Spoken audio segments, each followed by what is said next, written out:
Assalamualaikum warahmatullahi wabarakatuh. Waalaikumsalam warahmatullahi wabarakatuh. Bismillahirrahmanirrahim. Alhamdulillahi rabbil alamin. Wassalatu wassalamu ala ashrafil anbiya'i wal mursalin, Sayyidina wa maulana Muhammadin wa ala alihi wa ashabihi al-mujahidin at-tahirin, amma ba'du. Saudara-saudara kaum muslimin seiman dan sekeyakinan yang berbahagia, pada suatu hari seketika sedang berkumpul dengan para sahabat, Rasulullah pernah memberikan peringatan. Beliau bersabda, yushiku an tada'a alaikumul umamu kama tada'al akalatu ala qas'atiha.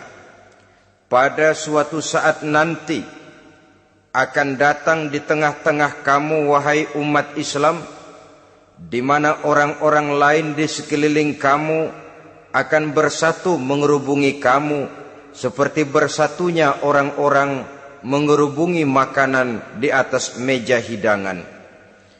Akan datang satu saat nanti di mana kondisimu dikepung sedemikian rupa, yang barat mau menerkam, yang timur mau menghantam, yang selatan mau menginjak-injak, yang utara pun akan menjelajah. Kondisimu seperti makanan di atas meja hidangan. Sebagian sahabat merasa heran dan terkejut, lalu mereka bertanya, amin qillati nahnu yawma izin ya Rasulullah? Apakah jumlah kami pada waktu itu sedikit ya Rasul? Kami sampai dikepung sedemikian rupa? Beliau menjawab, bal antum yawma izin katsir. Sama sekali tidak. Kamu tidak sedikit pada saat itu. Bahkan jumlahmu sangat banyak. Kamu adalah mayoritas. Walakinnakum ghusa'un ka ghusa'is sail. Tetapi keadaanmu saat itu persis seperti buih di lautan. Banyak tetapi centang perenang. Banyak tetapi tidak punya daya dan kekuatan. Banyak tapi dipermainkan gelombang lautan, dihempaskan ke tepian pantai tanpa punya makna dan arti. Kondisimu pada saat itu kuantitas yang tanpa kualitas, sehingga orang lain enak saja mengepung kamu. Akidahmu didangkalkan, dibanjiri dengan peradaban dan kebudayaan yang menjauhkan dari agama. Dari segi maksiat dan munkarat seluruhnya mengepung sampai kita melepaskan nilai-nilai Islam kita ini. Dan celakanya, sambung beliau, waliyanzi'anna fi qulubi aduwikumul mahabata minkum. Akan dicabut kehebatanmu di mata musuh-musuhmu, sehingga pada saat seperti itu orang lain memandangmu umat Islam enteng saja, remeh saja, tidak ada apa-apanya. Sudahlah, pokoknya umat Islam sikat saja. Umat Islam enteng, umat Islam kecil, umat Islam tidak ada apa-apanya. Alangkah ironinya, alangkah menyedihkannya, memilukan dan sekaligus memalukan. Umat yang mayoritas ini dipermainkan oleh yang minoritas. Umat yang jumlahnya terbesar, terbanyak, bahkan konon menurut catatan sampai 90%, tapi dipermainkan oleh mereka kelompok-kelompok kecil ini. Waliyakzifanna fi qulubikumul wahn. Pada saat itu di hatimu dicampakkanlah penyakit wahan. Sahabat kemudian bertanya, wa mal wahnu ya Rasulullah? Apakah penyakit wahan itu ya Rasul? Beliau menjawab, hubbud dunya wa karahiyatul maut. Penyakit wahan itu tidak lain hubbud dunya wa karahiyatul maut. Terlalu cinta kepada dunia dan terlalu takut kepada mati. materialistis dan takut resiko. Dua penyakit inilah yang menyebabkan walaupun umat ini mayoritas, tapi dipermainkan oleh yang minoritas. Walaupun dia golongan terbesar, tapi nasibnya seperti makanan di atas meja makan. Dari segala macam penjuru mau menghantam dia. Saudara-saudara kaum muslimin yang berbahagia, ini merupakan analisa sosial bahwa pada satu saat nanti akan terjadi di tengah-tengah umat di mana kita dihantam dan diserbu dari segala macam penjuru. Akidah didangkalkan, peradaban dan kebudayaan dirusak, makanan dan minuman diracuni, pakaian ditelanjangi dan lain sebagainya, sampai kita melepaskan nilai Islam yang kita cintai ini. Kondisi sosial ini satu saat akan datang kepada kita. Demikian analisa dan peringatan dari Rasulullah sallallahu alaihi wasallam. Marilah sekarang kita melihat, adalah benar bahwa di zaman sekarang kita insya Allah tidak akan mengalami perang Badar sehebat yang pernah dialami oleh Rasul dan para sahabatnya. Tetapi sesungguhnya perang yang kita hadapi di zaman sekarang ini tidak kalah hebatnya dengan perang Badar, tidak kurang dahsyatnya dengan perang Uhud, tidak kurang ngerinya dari perang Khandaq. Hanya saja yang kita hadapi sekarang ini bukan ujung pedang, bukan ujung tombak, bukan ujung panah. Yang kita hadapi sekarang ini adalah perang akidah, perang ideologi, perang mempertahankan keyakinan. Yang kalau kita kalah sekarang, kita memang masih beragama. Tetapi anak kita, cucu kita, generasi yang akan hidup 5, 10, 20, 30 tahun yang akan datang, wallahu a'lam bissawab. Islam, saudara-saudaraku, tidak mungkin hilang dari dunia. Tetapi tidak mustahil Islam gulung tikar dari desa kita. Tidak mustahil Islam gulung tikar dari kampung dan kota kita, jikalau kita tidak menjaganya, jikalau kita tidak memeliharanya, bahkan jikalau kita tidak mewariskannya kepada anak-anak kita, generasi yang akan datang. Marilah kita mengingat sejenak bagaimana Islam di Spanyol yang pernah jaya, pernah mewarnai daratan Eropa, dan yang sekarang hanya sekedar tinggal ceritanya saja. Ini pernah diperingatkan oleh Rasul dalam satu hadis, sayati ala ummati zamanun la yabqal Islam illa ismun wala minal Quran illa rasmun. Akan datang satu masa di tengah umatku di mana pada masa itu Islam ada tapi hanya tinggal sekedar namanya saja, dan Quran pun ada tapi cuma sekedar tinggal tulisannya saja. Apabila kita tidak mewariskan ini kepada generasi yang akan datang, maka serbuan-serbuan dari berbagai macam penjuru dari hari ke hari semakin kita rasakan kehebatannya. Tidak mustahil sejarah Spanyol akan terjadi di desa kita, akan terjadi di kampung kita, akan terjadi di kota kita. Orang Spanyol, kalau mereka cerita kepada anaknya, mereka akan cerita, nak, di sini dulu ada masjid. Kapan Pak? Dulu bener dah. Banyak orang Islam kalau hari Jumat pada sembahyang, kapan itu Pak? Dulu sekali.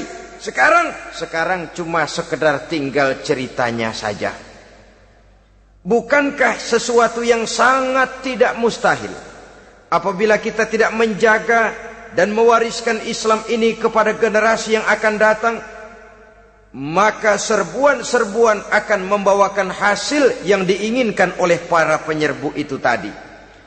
Kita sudah menjadi umat yang mayoritas, tetapi umat yang mayoritas ini menurut Rasul dikepung sedemikian rupa, akidahnya didangkalkan, peradaban dan kebudayaannya ditekan sedemikian rupa, kehidupan sosialnya dibuat individualis, Kemudian dari segi pergaulan, pakaian, makanan, minuman dan sebagainya diracuni, sampai dia tidak lagi berpegang teguh kepada agamanya. Dan dikala itu hilang kehebatan umat ini di mata musuh-musuhnya.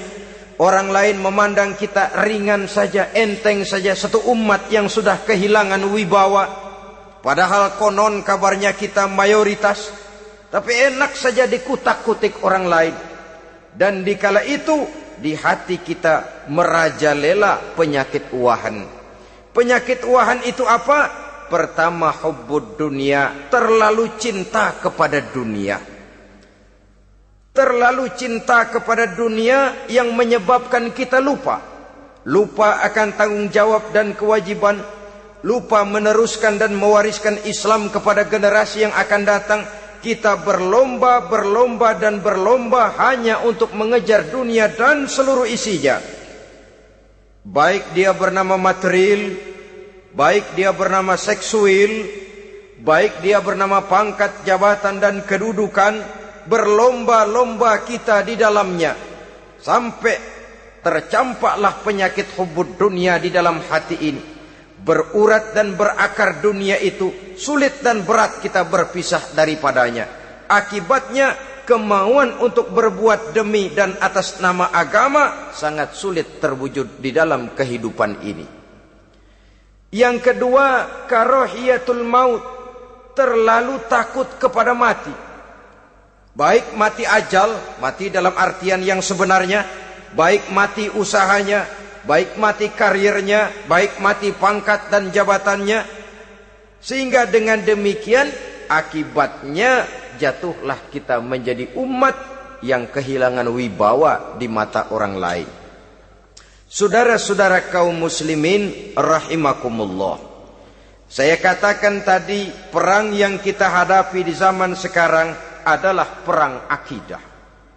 Perang menghadapi peradaban dan kebudayaan yang menghancurkan moral daripada anak-anak kita.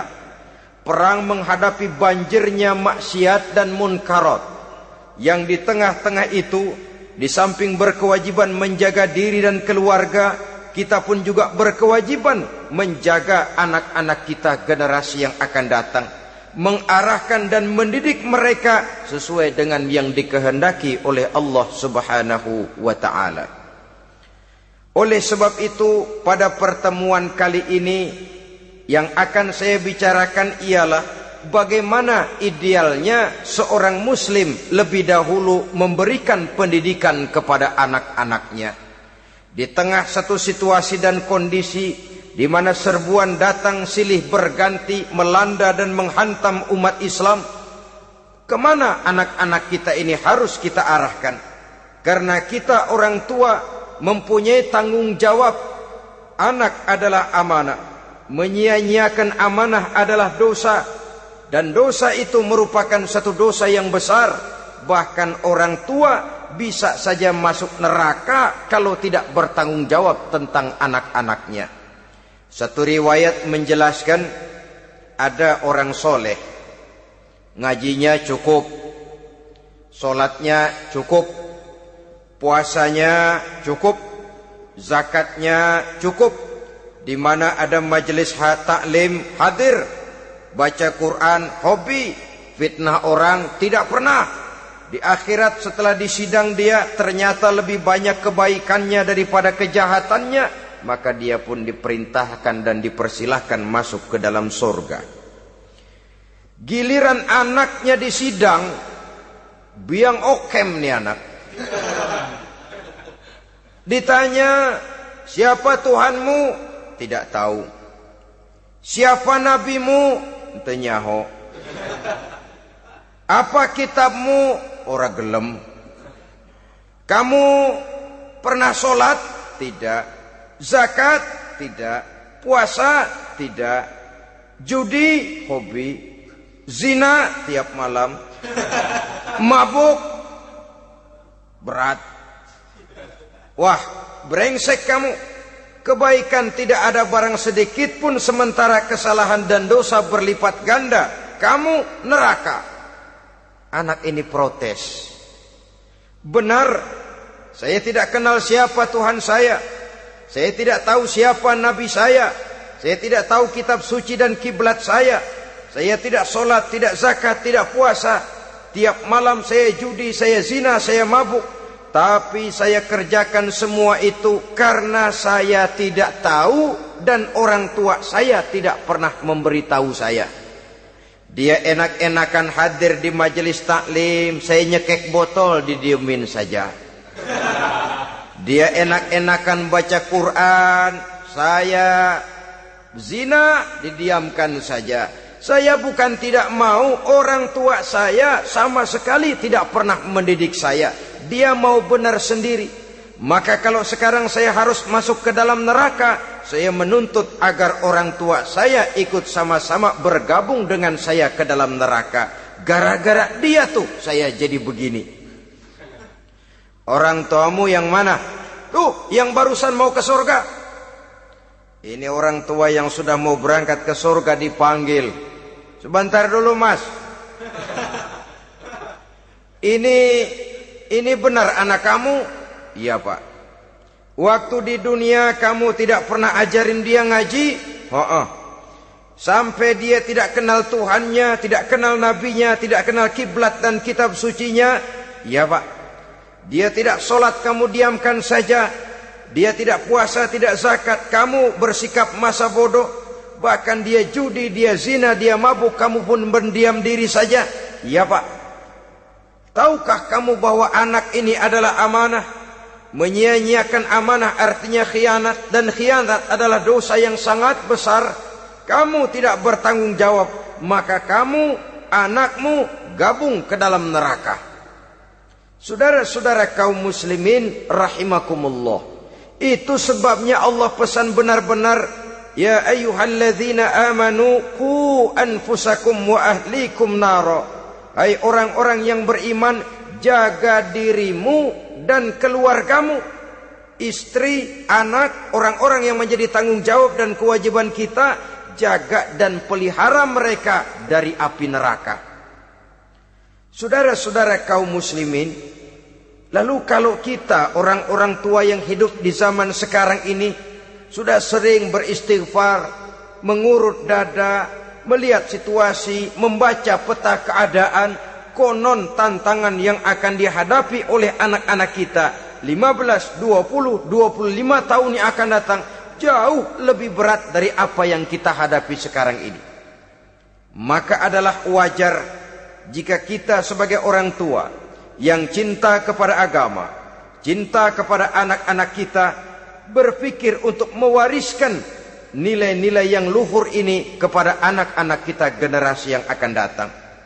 Bagaimana pada mulanya kita harus mendidik mereka? Mari kita telusuri apa yang dicontohkan oleh Al-Quranul Karim. Orang-orang tua bijaksana yang diceritakan dalam Al-Quran, kalau sudah berpikir tentang anak-anaknya generasi yang akan datang, pendidikan pertama yang diberikan kepada anaknya ternyata adalah persoalan akidah. Nabi Ibrahim, pertanyaan yang paling merisaukan beliau buat anak cucunya ialah, ma ta'buduna min ba'di. Saudara bisa lihat surah Al-Baqarah ayat 133. Anak-anakku, kalau pada satu saat nanti aku, ayahmu ini sudah tidak ada lagi, meninggalkan kamu semua, meninggalkan kehidupan dunia ini, ma ta'buduna min ba'di, apa yang akan kamu sembah nak kalau ayah sudah tidak ada lagi? Jikalau ayahmu sekarang masih rajin ke masjid, melakukan rukuk dan sujud, i'tikaf dan membaca Quran, kalau satu saat ayahmu meninggalkan dunia ini, masihkah engkau mau ke dalam masjid? Masihkah engkau rukuk dan sujud? Masihkah engkau i'tikaf? Ma ta'buduna min ba'di, apa yang akan kamu sembah kalau aku ayahmu tidak ada lagi nak? Ditanamkan bukan hanya keyakinan bertauhid, sekaligus juga menyembah kepada Allah yang kita yakinkan dengan tauhid itu tadi. Bukankah berbeda dengan kita kebanyakan orang tua sekarang? Kita tidak pernah berpikir ma ta'buduna min ba'di. Kalau bapak tidak ada, kamu nyembah apa nak? Kita orang tua sekarang pagi-pagi malah berpikir ma ta'kuluna min ba'di. Kalau bapak enggak ada, kamu nanti makan apa nak? Bukan nyembah apa yang kita pertanyakan, bukan nyembah apa yang kita khawatirkan, makan apa nak? Maka yang dicari lalu sekolah-sekolah yang bonafit, yang tidak peduli apakah itu merusak imannya, mematikan akidahnya, menghancurkan keyakinannya. Yang penting ada jaminan hari depan bisa dapat lapangan kerja. Akibatnya berduyun-duyun orang-orang tua muslim menyekolahkan anaknya di sekolah-sekolah yang bukan Islam, yang nyata-nyata membahayakan akidahnya. Dididik dengan kultur dan budaya yang bertentangan dengan nilai-nilai agamanya. Bukankah ini berarti merelakan anak untuk dikafirkan? Bukankah ini artinya menyerahkan anak untuk ditulis menurut selera para pendidik yang tidak sesuai dengan nilai akidah yang dimilikinya? Mengapa kita tidak berpikir seperti Nabi Ibrahim yang sebelum memberikan pendidikan kecerdasan, sebelum pendidikan matematika, IPS, PSPB dan disiplin ilmu lainnya, yang pertama ditanamkan ma ta'buduna min ba'di. Kalau ayahmu tidak ada, kamu menyembah apa nak? Menyembah Allah apa nanti malah menyembah harta? Menyembah Allah apa nanti malah mendewa-dewakan pangkat dan jabatan? Menyembah Allah apa malah nanti menyembah alam? Itu yang dikhawatirkan Nabi Ibrahim kepada generasi yang akan datang. Dan itu saudara-saudara yang seharusnya mengkhawatirkan kita kepada anak-anak kita, generasi yang akan datang. Lihatlah serbuan akidah di zaman sekarang ini. Dimanfaatkan kemiskinan kita umat Islam. Diberikan kita tawaran berupa beras, pakaian, obat-obatan, kalau perlu beasiswa, asal bisa melepaskan keislaman kita ini. Bertahap, sedikit demi sedikit, step by step, shibran bi shibrin wa zira'an bi zira'in. Dan harus saya ingatkan, orang di zaman sekarang tidak mungkin menghantam Islam secara frontal. Tidak mungkin menghantam Islam terang-terangan, apalagi mengerahkan satuan militer. Tidak. Orang berhitung bagaimanapun kondisi dan kualitasnya umat Islam, mereka masih punya satu modal penting, fanatisme agama. Kalau ini disulut, api jihad segera berkobar, dan hanya maut yang bisa menghentikan orang yang dibakar dengan semangat jihad. Orang tahu itu. Betapa Uni Soviet kedodoran menghadapi mujahidin Afghanistan yang disulut oleh semangat jihad yang berkobar dengan persenjataan yang primitif ketimbang persenjataan Uni Soviet. Entah mereka pantang surut mundur ke belakang. Jadi jangan mimpi bahwa orang mau menghantam Islam ini dengan melarang pengajian, meruntuhkan masjid, menyegel pondok pesantren. Tidak. Melarang orang sholat, tidak. Kalau perlu masjid diperbanyak, musola diperbesar. Tapi bikin itu masjid seperti museum, besar, megah, mercusuar, tapi bikin seperti museum. Tempat orang kagum, tempat orang memuji, tapi sunyi dari nilai-nilai ibadah. Saudara-saudara kaum muslimin, untuk sampai kepada penghantaman akidah, jalan yang paling mudah dirintis sekarang ini secara bertahap dan sistematis, memisahkan umat Islam dari Islamnya. Biarkan mereka bernama Muslim. Biarkan di atas kartu penduduknya tertulis agama Islam. Tapi tanamkan budaya-budaya yang menyebabkan cara bergaul mereka, cara berumah tangga mereka, cara bertetangga mereka, sampai kepada cara mereka berpakaian, cara mereka bergaul, cara mereka makan dan minum, cara mereka mendidik dan menyekolahkan anak sama sekali tidak lagi mencerminkan nilai-nilai yang islami. Itu sudah satu usaha yang paling praktis, memisahkan umat Islam dengan Islamnya. Kalau sadarlah kita ke arah ini usaha orang di zaman sekarang, maka yang harus pertama kita tanamkan kepada anak-anak kita, didik mereka dengan jiwa tauhid yang mengkristal di dalam batinnya, meresap sampai ke tulang sumsumnya, yang tidak akan sampai pun nyawa berpisah dari badannya, akidah itu tidak akan berpisah dari hatinya. Bahkan dia sanggup dengan tegar berkata, lebih baik saya melarat karena mempertahankan iman daripada hidup mewah dengan menjual akidah. Satu khittah, satu garis kehidupan yang perlu kita wariskan kepada anak-anak kita, generasi yang akan datang. Dahulu ada satu tradisi, saudara-saudara. Kalau anak gadis kita dilamar orang, orang lalu bertanya, anakmu mau ngelamar gadis saya, apa sudah khotam Quran berapa kali? Apa sudah bisa baca kitab macam-macam dan lain sebagainya? Sehingga lahirlah satu kebanggaan. Apapun motifnya, tapi pertanyaan semacam ini zaman sekarang sudah langka. Paling-paling yang ditanya kalau anaknya dilamar orang, anakmu kerja di mana? Gajinya sebulan berapa? Kendaraannya bebek apa soang apa-apa?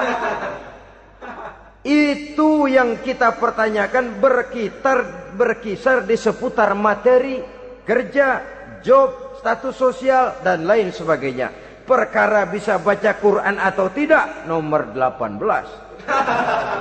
Perkara sembahyangnya rajin apa tidak, nomor 36. Saudara hadirin, akibatnya terjadi pergeseran nilai. Maka mendidik anak menurut tuntunan Quran adalah seperti yang diberikan contoh oleh Luqmanul Hakim, yang diceritakan dalam surah Luqman mulai ayat 11 dan selanjutnya. Apa pendidikan pertama yang harus kita berikan kepada anak? Pertama, ya bunayya la tusyrik billah. Wahai anakku, jangan sekali-kali engkau menyekutukan Allah nak. Jaga tauhid, pelihara iman, mantapkan akidah. Ini dasar yang pertama. Belum lagi anak mengenal berbagai macam disiplin ilmu, yang pertama ditanamkan tauhid. Ini yang mendasari kehidupan. Ini yang akan menjadi mewarnai dan menjadi warna dari kepribadian seseorang. Sentuhan jiwa tauhid di dalam diri si anak. Belum lagi sempat dia kenal yang lain. Yang pertama yang kita tanamkan, kita wariskan, kita berikan, la tusyrik billah. Jangan sekali-kali menyekutukan Allah nak. Kalau ini sudah tertanam, ini sudah merupakan satu fondasi yang kuat. Selebihnya nanti tinggal melihat bakat si anak, kemana dia harus dididik ini. Yang terpenting nilai iman lebih dahulu tanamkan. Dan untuk menghancurkan nilai keimanan, saudara-saudara, saya katakan, ingatkan kepada hadis di awal tadi, dikepung kita dari berbagai macam penjuru agar bila bisa melepaskan nilai-nilai iman dan keyakinan. Proses pendangkalan akidah, ditanamkan keraguan kepada agama, ditanamkan rasa malu beragama.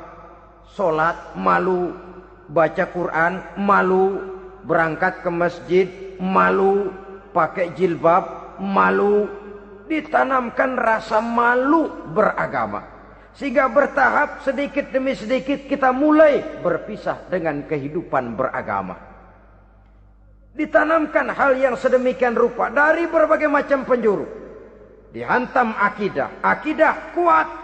Dihantam dari segi peradaban dan kebudayaan. Diperbanyaklah peradaban dan kebudayaan yang bukan mendekatkan kita dengan agama, malah mendekatkan kita dengan neraka. Menjauhkan kita dari agama, menjauhkan kita dari nilai-nilai luhur yang diwariskan oleh orang-orang tua kita terdahulu. Adalah kewajiban kita yang pertama mendidik anak, menanamkan roh, jiwa dan semangat tauhid di dalam diri mereka. Saudara-saudara kaum muslimin rahimakumullah. Kenapa kita lebih dahulukan menanamkan jiwa, roh dan semangat tauhid ini kepada anak-anak kita? Pertama, kita tidak hanya ingin sekedar mempunyai anak yang pintar, tetapi lebih daripada itu kita pun ingin mempunyai anak yang benar. Segala macam disiplin ilmu, segala macam bentuk penalaran ilmiah dan pengisian intelektualitas manusia mungkin di satu sisi akan membuat dia pintar, tapi di sisi lain belum tentu akan membuat dia benar. Nabi pernah memberikan peringatan, man izdada ilman walam yazdad huda lam yazdad minallahi illa bu'da. Orang yang hanya bertambah ilmu pengetahuannya tapi tidak bertambah hidayah dari Allah, tidak makin mantap keimanannya, maka seluruh nilai-nilai ilmunya hanya akan menjauhkan dia dari Allah Subhanahu wa taala. Dan adalah lebih merupakan azab daripada nikmat kalau kita diberikan ilmu pengetahuan yang hanya akan menyebabkan kita semakin jauh dari Allah Subhanahu wa taala. Yang kedua, sesungguhnya roh, jiwa dan semangat tauhid yang melekat dalam diri anak pada puncaknya akan melahirkan satu disiplin murni yang tumbuh dari dalam dirinya sendiri, di mana si anak dalam kehidupannya merasakan, dimanapun dia berada, kemanapun dia pergi, ia selalu merasakan kehadiran Allah dekat dalam hidupnya. Ia sadar sesadar-sadarnya bahwa tidak ada satu perbuatan yang bagaimanapun kecilnya yang bisa disembunyikan dari kekuasaan Allah Subhanahu wa taala. Yang ketiga, dengan penanaman roh, jiwa dan semangat iman ini, maka diharapkan anak-anak nanti pada pertumbuhannya sanggup mengendalikan hawa nafsunya. Dengan kata lain, bahwa penanaman jiwa tauhid, penanaman roh dan semangat keimanan ini merupakan kondisi dasar yang harus dilakukan sebelum yang lain-lainnya. Kemudian pendidikan kedua yang diberikan oleh Al-Quran melalui contoh dan model dengan Luqmanul Hakim ini, setelah menanamkan tauhid, ditanamkanlah kepada si anak ini rasa hormat kepada orang tuanya. Wa wassaynal insana biwalidayhi, dan kami wasiatkan kepada manusia untuk berbakti kepada ibu bapaknya. Hamalathu ummuhu wahnan ala wahnin, karena ibunya telah mengandungnya dengan kepayahan di atas kepayahan. Maksudnya dengan kepayahan dan kelelahan yang berlipat ganda. Sehingga ketika Rasul ditanyakan orang, "Ya Rasul, siapa yang paling harus saya taati di dunia ini?" Beliau menjawab, "Ibumu." Kemudian, "Siapa lagi ya Rasul?" "Ibumu." Setelah itu, "Siapa lagi ya Rasul?" "Ibumu." Dan kemudian, "Siapa ya Rasul?" "Bapakmu." Ibu, ibu, ibu, bapak. Bahkan al-jannatu tahta aqdamil ummahat, surga berada di bawah telapak kaki ibu. Bagaimana menanamkan rasa hormat kepada orang tua di hati anak? Tentu yang pertama, bagaimana orang tua bisa memberikan keteladanan. Marilah kita sebagai orang-orang tua ini menyadari bahwa sebelum anak kenal sekolah dasar, sebelum anak kenal TK, ibtidaiyah, sanawiyah sampai kepada perguruan tingginya, yang pertama dia kenal adalah lingkungan rumah tangganya, gurunya adalah ibu bapaknya. Di sini berlakulah apa yang dinamakan keteladanan. Keteladanan jauh lebih berhasil daripada sekedar teori-teori yang muluk. Keteladanan jauh lebih berhasil daripada berbagai macam indoktrinasi dan penataran. Kurangnya keteladanan akan menyebabkan anak mencari pola. Apabila kita orang tua ini tidak bisa memberikan keteladanan yang baik kepada anak-anak kita, maka pada suatu saat anak-anak akan menganggap enteng dan kehilangan wibawa kita sebagai orang tua di mata mereka. Dikala itu akan sangat sulit kita membentuk kepribadian mereka. Bukankah di zaman sekarang ini kita banyak mengalami krisis wibawa, krisis figur? Ada yang karena rapotnya merah melulu gurunya dikeroyokin, Pak guru pulang sekolah dicegat, bahkan nyaris ada orang tua pernah dibunuh oleh anaknya sendiri, dan lain sebagainya. Kasus-kasus yang sebenarnya tidak perlu terjadi, karena memang bukan saja bertentangan dengan nilai budaya kita sebagai bangsa, tapi juga bertentangan dengan ajaran agama kita sendiri. Krisis wibawa, krisis figur, yang juga akibatnya harus kita sadari banyak faktor yang membentuk kepribadian anak. Pergaulannya, yang dibacanya, yang ditontonnya, yang disaksikannya di dalam kehidupan. Benar kita menyekolahkan mereka, tapi berapa jam mereka di sekolah? 6 jam, 7 jam paling lama. Sedangkan mereka hidup 1 hari 1 malam 24 jam. Kalau cuma 7 jam di sekolah, ini berarti lebih banyak dia di luar sekolah. Dan di luar sekolah itu artinya ya rumah tangganya, ya temannya, ya lingkungan di mana dia tinggal, yang seluruhnya sangat besar pengaruhnya dalam ikut membentuk kepribadian anak-anak kita. Saya katakan tadi, di samping kita menghadapi perang akidah, kita pun berhadapan di dalam perang menghadapi peradaban dan kebudayaan yang bukan saja menjauhkan kita dari agama, tetapi sanggup menghancurkan moral daripada anak-anak kita. Secara pribadi, saudara-saudara, saya iri, saya kagum misalnya dengan kemajuan yang diperoleh oleh negara tetangga kita, Jepang misalnya. Padahal tahun 45 ia pun hancur lebur oleh meledaknya atom di Hiroshima dan Nagasaki. Tapi bagai satu tenaga raksasa kemudian Jepang bangkit menjadi satu negara superpower di Asia. Bahkan gurunya saja Amerika sekarang ini kewalahan menghadapi perang dagang dengan Jepang ini. Dan yang menarik, Jepang bisa maju dan modern dengan tetap menjadi Jepang, tanpa harus kehilangan identitasnya sebagai satu bangsa, tanpa harus kehilangan kepribadiannya sebagai satu bangsa. Sebagai negara yang sedang berkembang, kita sering latah.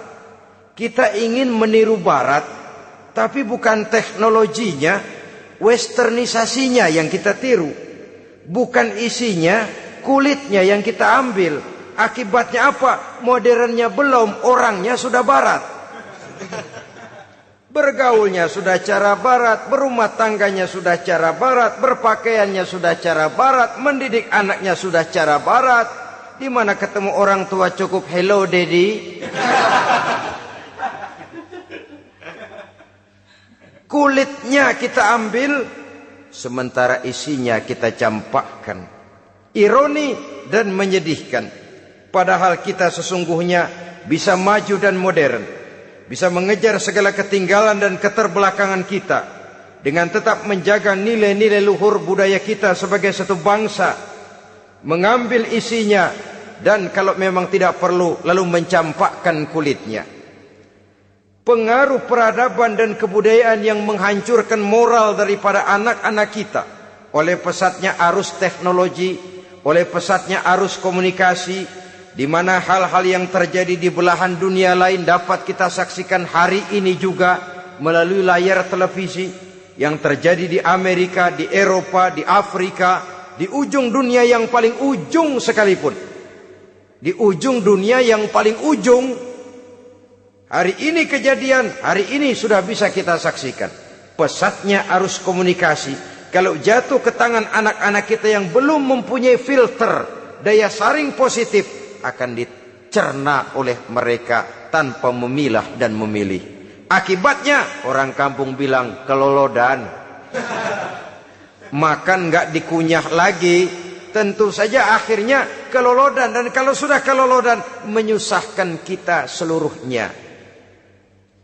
Oleh karena itu budaya menghormati orang tua perlu dijaga, perlu dipelihara dan diwariskan kepada anak-anak kita. Tali silaturahmi sehingga ada respeknya kepada orang tuanya. Jangan bapaknya dianggap CS, ibunya dianggap CS, kakeknya dianggap CS. Hilang rasa respek, hilang rasa menghormati. Sementara orang tua sendiri tidak bisa memberikan keteladanan, kurang mendapat perhatian dan lain sebagainya. Apalagi kalau baik ibu maupun bapak adalah orang-orang karier yang setiap hari sibuk menghadapi tugas masing-masing. Bapak sibuk rapat, pindah kantor sana kantor sini, ibu sibuk arisan, besarlah anak-anak di tangan pembantu dan lain sebagainya, sehingga dia merasa kurang mendapat perhatian, dan ini akan ikut membentuk warna dari kepribadian yang dimilikinya. Sampai kepada pelosok-pelosok desa, jaringan televisi memang menguntungkan. Tapi kalau sudah sampai kepada menayangkan budaya-budaya yang tidak sesuai dengan pola di mana mereka tinggal, pola lingkungannya, dan ingin mereka terapkan dalam kehidupan, ironi dan menyedihkan. Maka sering dikatakan, jikalau ABRI masuk desa, rakyat beruntung.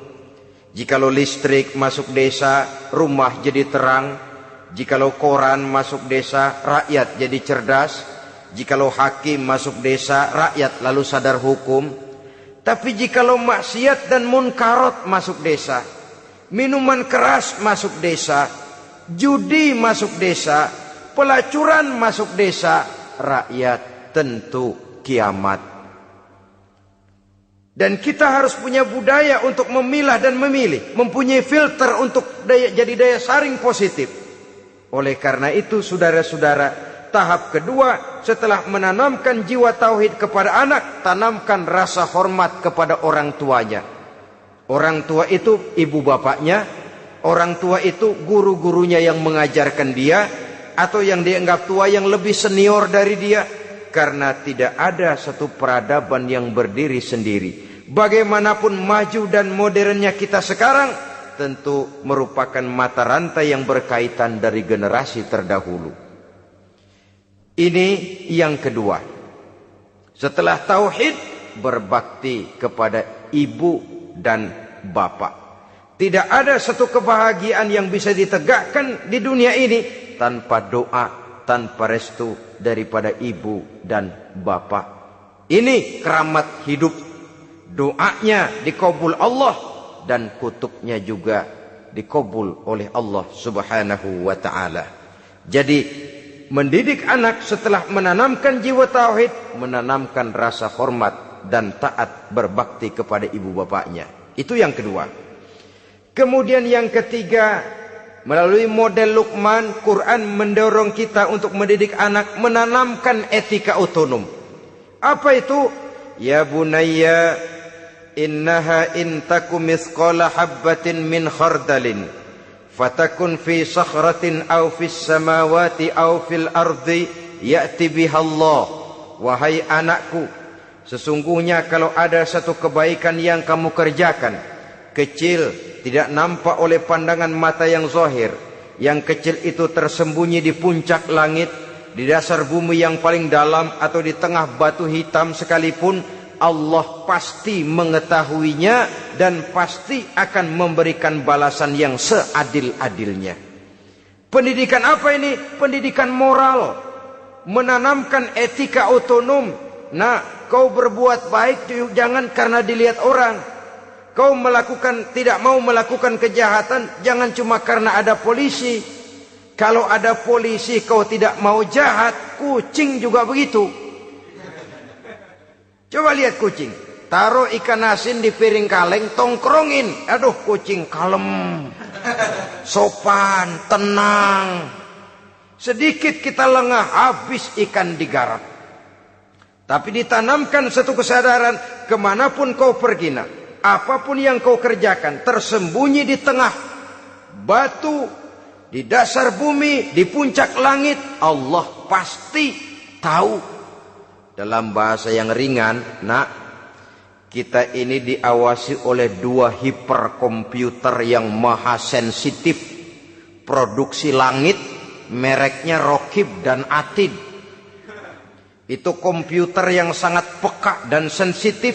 Jangankan kita berbuat, kita berniat baik saja, komputer sudah nyatat sendiri.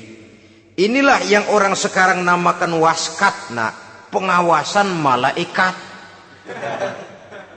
Kalau hidup sudah merasa diawasi oleh malaikat, waskat berhasil. Tapi kalau waskat sudah diawasi malah nekat, itu yang gagal. Atau yang diawasi dan yang mengawasi sama-sama sepakat, itu juga bisa cincai. Saudara-saudara kaum muslimin rahimakumullah. Waskat dalam pengertian kita muslim, bagaimana hidup ini merasakan diawasi oleh malaikat. Intelektualitas yang tinggi sekalipun, IQ yang nilainya plus sekalipun, disiplin ilmu yang bagaimanapun banyak yang memenuhi benak kita, tanpa diiringi oleh etika otonom, orang sering mencari celah dan kesempatan. Mencari celah dan kesempatan. Tapi kalau sudah merasa, kemanapun saya pergi, dimanapun saya berada, kebaikan bagaimanapun sekecilnya saya lakukan, toh Allah pasti akan memberikan balasan. In khairan fa khairun, wa in syarran fa syarrun. Jikalau baik, baik balasan yang kita terima.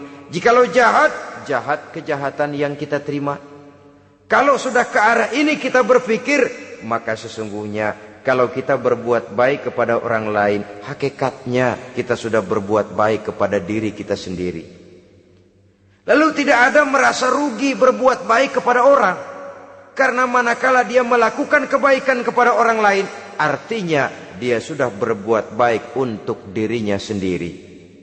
Jadi setelah tauhid, kemudian berbakti kepada ibu bapak, yang ketiga baru pendidikan tentang akhlak, tentang moral.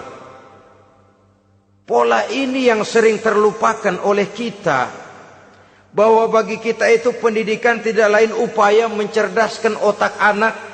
Jangan sampai sebab ini kelihatannya pembangunan makin maju, persaingan hidup makin tajam, tensi ekonomi semakin tinggi, sementara jumlah tenaga kerja dengan lapangan kerja yang tersedia jauh dari mencukupi. Jikalau tidak membekali anak dengan pendidikan yang menunjang lapangan pekerjaan, orang tua khawatir, takut sekali anaknya jadi gelandangan.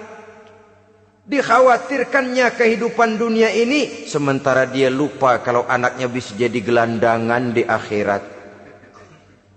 Padahal selama-lamanya gelandangan di dunia, paling seumur manusia itu 60 tahun, 70 tahun lah umur orang sekarang. 70 itu sudah luar biasa itu. Tapi kalau harus menggelandang di akhirat, menjadi gelandangan di akhirat, alangkah menyedihkannya. Apakah akan kita korbankan satu kehidupan yang langgeng, abadi, cuma karena tertipu oleh fata morgana dan kamuflase? Kita korbankan yang sedikit, kita korbankan yang besar karena kita memilih yang sedikit. Dalam bahasa Al-Quran memang pernah diceritakan hidup ini hakikatnya perlombaan, saudara-saudara. Perlombaan. Dan di dalam perlombaan itu ada yang menang, ada yang kalah. Al-Quran lalu memberikan peringatan, Alhaakumut takatsur, kamu telah lalai karena berlomba-lomba memperbanyak harta, mempertinggi pangkat dan kedudukan, hatta zurtumul maqabir, sampai kamu akan masuk ke liang kubur baru sadar. Apalagi kalau nafas sudah sampai di tenggorokan. Persis Fir'aun sudah tenggelam di lautan merah, mau mampus, baru dalam sekaratnya amantu bi Rabbi Musa wa Harun. Kalau begini caranya, saya juga percaya kepada Tuhan Musa dan Harun, percaya kepada Allah. Sudah mau mati, baru amantu bi Rabbi Musa, kami percaya kepada Tuhan Nabi Musa, kata Fir'aun. Malaikat maut kesel benar, dilelepin terus di laut. Mampus tuh sekalian. Hidup ini memang kita berlomba. Berlomba dengan waktu, berlomba dengan umur, berlomba dengan tenaga, berlomba dengan tetangga. Yang jangankan kita sampai mundur, berhenti saja sejenak, kita akan ditinggalkan oleh yang lain. Tiada kata mundur, bahkan tiada kata berhenti. Sekali kita melangkah, melangkahlah terus. Tapi berlombalah seperti yang dikehendaki Quran. Fastabiqul khairat. Berlomba-lombalah di dalam kebajikan. Jangan berlomba-lomba di dalam kemaksiatan, kemunkaran, kejahatan. Berlombalah dalam urusan kebaikan. Saudara-saudara kaum muslimin rahimakumullah. Tauhid, berbakti kepada ibu bapa, kemudian pendidikan tentang moral. Apabila pendidikan tentang moral sudah tertanam, barulah lihat bakat si anak. Kemana bakatnya? Anak saya kelihatannya dari kecil demennya main bedil-bedilan saja. Beri kali itu. Kirim ke Magelang, masukkan akabri. Tapi dengan syarat 3 itu tadi. Iman sudah tertanam, rasa bakti kepada ibu bapak sudah ada, dan punya nilai moral. Sehingga boleh jadi nanti dia menjadi jenderal yang beriman, yang berbakti kepada ibu bapaknya, dan punya moral yang tinggi. Kan lebih baik rakyat rendah tapi akhlaknya tinggi, daripada pejabat tinggi tapi moralnya rendah. Jauh lebih baik rakyat rendah punya moral tinggi ketimbang pejabat tinggi punya moral rendah. Nilai moral ini yang jadi ukuran dan barometer di masyarakat. Yang ini yang sering kita lupakan, bahwa kehancuran satu bangsa dimanapun di dunia ini selalu dimulai dengan kehancuran moral daripada bangsa itu sendiri. Sekarang membina nilai moral ini berat. Gadis kita, remaja, putri, diberikan pakaian jilbab, mungkin dia sendiri masih setengah-setengah, ditambah lagi oleh ledekan temennya. Jilbab lah kuno. Bau sorga lah, bau masjid lah, bau menyan lah. Ditanamkan rasa malu untuk hidup dekat dengan agama. Kalau moral semacam ini sudah tertanam, sedikit demi sedikit kita mulai mengucapkan selamat tinggal kepada agama. Dan kemalangan apa yang lebih malang kalau kita sudah jauh dari agama ini? Bukankah Islam telah menyelamatkan manusia dari penyakit jahiliyah dan membawanya kepada satu kehidupan yang maju dan modern? Kalau kita tinggalkan Islam ini, bukankah artinya kita akan kembali kepada satu zaman jahiliyah? Hanya saja jahiliyah itu berada di abad modern. Versinya tentu lebih modern. Kalau zaman jahiliyah dulu mabuknya pakai arak, zaman sekarang sudah macam-macam orang bisa mabuk. Kalau zaman jahiliyah dulu anak perempuan dikubur hidup-hidup, zaman sekarang kadang-kadang belum sempat lahir ke dunia, malah sudah dibunuh lebih dahulu. Versinya saja yang berbeda. Kalau di zaman jahiliyah dahulu manusia menyembah batu yang bernama Latta, Uzza, Manat dan Hubal. Di zaman jahiliyah modern sekarang ini, orang sering menyembah kepala bagiannya, sering menyembah atasannya, sering menyembah komputer, sering menyembah teknologi modern yang lebih diyakininya daripada Allah sebagai keyakinan sentral di dalam hidupnya. Saudara-saudara kaum muslimin rahimakumullah. Jadi yang ketiga, nilai moral yang ditanamkan kepada anak-anak kita supaya dia bisa menghadapi tantangan-tantangan hidup yang semakin berat ini dengan tetap berpegang teguh kepada nilai-nilai moral yang diwarnai oleh jiwa keimanannya yang bersumber dari ajaran agamanya. 3. Kemudian yang keempat, barulah tatanan kehidupan sehari-hari. Apa kata Luqman? Ya bunayya aqimis shalah. Setelah bertauhid, berbakti kepada ibu bapa, punya nilai moral. Ya bunayya aqimis shalah. Nak, dirikan solat. Rumah tangga muslim. Anak berumur 7 tahun sudah berani meninggalkan solat. Kata Nabi, pukul. Bukan untuk menyakiti, untuk mendidik. Karena sayang kepada anak. Saudara-saudara, kita khawatir betul kepada anak. Kalau dia pulang dari sekolah, buru-buru kita sebagai orang tua bertanya, sudah makan nak? Sudah istirahat nak? Tapi jarang kita sebagai orang tua melontarkan, sudah sholat nak? Bahkan kita bisa memberikan sugesti kepada anak. Nah, kalau kau naik kelas 1 sampai naik ke kelas 2, bapak beliin sepeda. Tamat SD nak, motor. Tamat SMP nak, ke Bali kita. Tamat SMA nak, Singapura. Saudara-saudara, tapi kalau untuk urusan sholat misalnya, kita tidak pernah memberikan sugesti kepada anak-anak kita.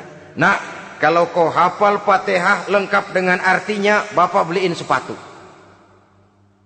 Nah, kalau kau bisa sholat dengan baik, cukup syarat rukunnya, bapak beliin sepeda.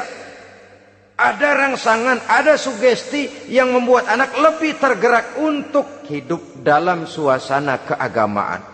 Ya bunayya aqimis sholah, nak dirikan sholat. Sebab ini sandaran vertikal yang paling langsung antara manusia dengan Tuhannya. Menyadari bahwa sepanjang yang bisa dilakukan oleh manusia hanyalah berusaha dan berusaha, dan kepastian sepenuhnya ada di tangan Allah. Dengan sholat kepribadianmu diperteguh, dengan sholat sandaran vertikalmu kepada Allah diperkuat. Dan pada waktunya nanti Al-Quran memberikan bimbingan, hendaklah minta tolong kepada Allah dengan sabar dan tetap mendirikan solat. Ya bunayya aqimis sholat. Setelah itu, wa'mur bil ma'rufi wanha 'anil munkar. Tegaklah membina yang ma'ruf, tegaklah mencegah yang munkar. Ini sikap hidup sudah. Solat tadi tugas hidup. Lalu sikap hidup tampil di tengah masyarakat, membina yang ma'ruf, mencegah yang munkar sesuai dengan kesanggupan masing-masing. Bukankah setiap kita kepingin punya anak yang bermanfaat, setidaknya bagi keluarganya, syukur kalau bisa bagi lingkungannya, bagi masyarakat, bangsa dan negaranya. Dan satu di antara tanda orang yang bermanfaat, kalau dia bisa hidup menjadi penganjur yang ma'ruf dan pencegah yang munkar. Dan itu kalau tidak ada hidayah, sulit orang mau melaksanakan itu. Sebab apa? Ada kecenderungan belakangan ini di mana agama dianggap urusan pribadi. Sehingga orang lalu sering bilang, jangan bawa-bawa agama dah, itu kan bukan urusan agama. Ini sudah ciri berpikirnya sekuler. Jangan bawa-bawa agama. Agama urusan pribadi. Artinya orang mau sholat mau enggak, jangan bilang apa-apa dah. Urusan dia sendirian. Dia mau puasa dia enggak, merdeka saja, urusan pribadi. Agama bukan persoalan pribadi. Apalagi jika sudah menyangkut amar ma'ruf dan nahi munkar. Siap menegakkan yang baik, mencegah yang munkar, untuk tegaknya satu masyarakat yang diwarnai oleh kebaikan dan terhindar dari segala macam kejahatan. Dan terus ayat-ayat selanjutnya mencerminkan sikap hidup. Namun yang intinya, cara mendidik anak yang baik, yang dicontohkan oleh Al-Quran dengan Luqmanul Hakim sebagai model. Pertama, tanamkan tauhid. Yang kedua, tanamkan rasa hormat dan berbakti kepada ibu bapaknya. Yang ketiga, tanamkan moral, nilai akhlak yang tinggi. Setelah itu yang keempat, biasakan hidup dalam suasana keagamaan. Kontrollah sholatnya, kontrollah baca Qur'annya, kontrollah puasanya di bulan Ramadan. Ajaklah anak-anak sholat berjamaah, sehingga dengan demikian dia terbiasa oleh satu suasana yang mendekatkan dia dengan nilai agamanya. Dari sana diharapkan nilai-nilai ilmu yang didapatnya dari bangku sekolah akan menciptakan keseimbangan dengan yang ditanamkan oleh orang tuanya dalam bentuk yang dijelaskan oleh surah Luqman itu tadi. Sehingga apabila keseimbangan ini terwujud, akan menjalin keseimbangan dalam pola berpikir, dan keseimbangan dalam pola berpikir akan melahirkan keseimbangan dalam perbuatannya. Terwujudlah kita harapkan insan yang fid dunya hasanah wa fil akhirati hasanah. Inilah harapan kita semua. Mudah-mudahan Allah memberikan kekuatan kepada kita untuk mewariskan nilai-nilai yang baik kepada generasi yang akan datang. Sehingga esok harus lebih baik daripada hari ini, dan lusa harus lebih baik daripada hari esok. Terima kasih atas perhatian saudara. Mohon maaf atas segala kekurangan. Usikum wa nafsi bitaqwallah. Wassalamualaikum warahmatullahi wabarakatuh.